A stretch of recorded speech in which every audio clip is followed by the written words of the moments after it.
مسجد میں اپنے بیٹے کو لے کے نماز پڑھانے کے لیے آئے ہیں. آپ دیکھیں حرام غذا کا کتنا اثر ہوتا ہے. علامہ مجلسی اپنے بیٹے کو لے کر مسجد میں نماز پڑھنے کے لیے آئے. علامہ مجلسی جب اپنے بیٹے کو لے کر مسجد میں نماز پڑھنے کے لیے پہنچے. یوٹیوب انالیٹکس کے مطابق ہمارے ویورز میں سے 76% لوگوں نے ہمارے چینل کو سبسکرائب نہیں کیا ہے اور صرف 25% سبسکرائبرز نے ہی بیل آئیکن کو پریس کیا ہے. ہم تمام ویورز سے درخواست کرتے ہیں کہ ہمارے چینل کو سبسکرائب کریں اور بیل آئیکن کو پریس کریں تاکہ ہماری لیٹسٹ ویڈیوز آپ تک پہنچ سکیں. تو علامہ نماز پڑھ رہے تھے. جب نماز پڑھ رہے تھے, نماز کی صفیں لگی ہوئی تھی, لوگ پیچھے نماز ادا کر رہے تھے اور انہیں کا بیٹا پیچھے شیطانی کر رہا تھا, کھیل کود رہا تھا. چونکہ بیٹوں کی فطرت ہوتی ہے, بچوں کی فطرت ہوتی ہے کہ نماز پڑھتے ہیں, کہ نماز چھوڑ کے چلے جاتے ہیں. تو وہی علامہ مجلسی کا بیٹا بھی کبھی نماز پڑھتا ہے, کبھی نماز چھوڑ کے چلا جاتا ہے. یہاں تک کہ کیا ہوا کہ ایک فقیر آیا. آپ کو کریے گا واقعے پہ, ایک فقیر آیا. فقیر آنے کے بعد میں اس نے اپنی سراہی کو رکھا. سراہی کو رکھنے کے بعد نماز جماعت میں شریک ہو گیا. جب فقیر نماز جماعت میں شریک ہو گیا, اتنے میں کیا دیکھا, علامہ کا لڑکا آیا. آنے کے بعد میں ایک کانٹا لیا. کانٹا لینے کے بعد میں سراہی میں سوراخ کیا.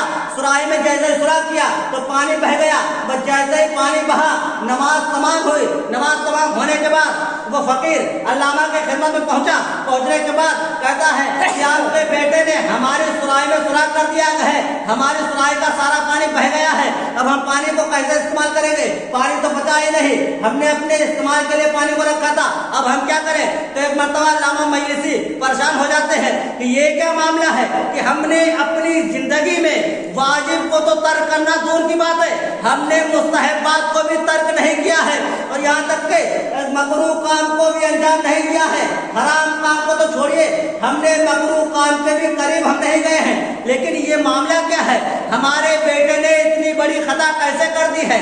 اسی کشمکش میں تھے کہ ٹھیک ہے ہم اس کو معلوم کرتے ہیں, تحقیق کرتے معاملہ کیا ہے کہ ہمارے بیٹے نے اس سراہی میں سوراخ کیوں کیا ہے.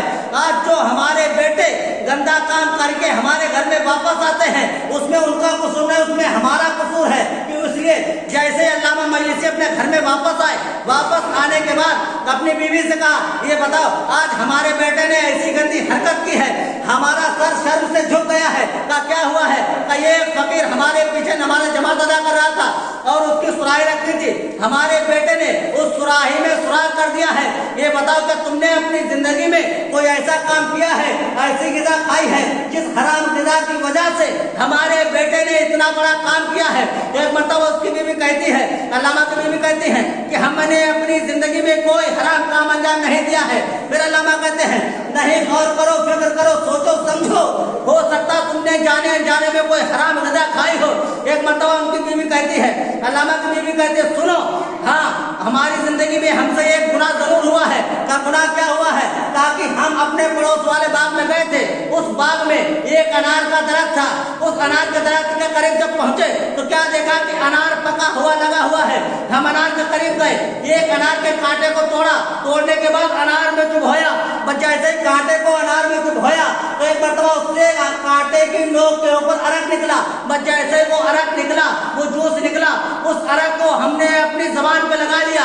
بس جیسے زبان پہ لگایا, ہمیں یاد ہے کہ ہمیں اپنی زندگی میں ہم نے اور کوئی گناہ نہیں کیا ہے, فقط یہ گناہ یہ کیا ہے کہ انار میں کانٹا چبھویا. جو انار میں کانٹا چبھویا, جو اس کانٹے کی نوک کے اوپر رس آیا ہے, اس رس کو میں نے کھایا تھا. اس رس کا اثر یہ ہوا کہ علامہ کا بیٹا جب مسجد پہنچا ہے تو اسی کانٹے سے, اسی طرح سے کانٹے سے جس طرح سے ماں نے انار میں کانٹا چبو کے رس چوسا تھا, اسی طرح سے اس نے سوئی سے اس سراہی میں سوراخ کر دیا.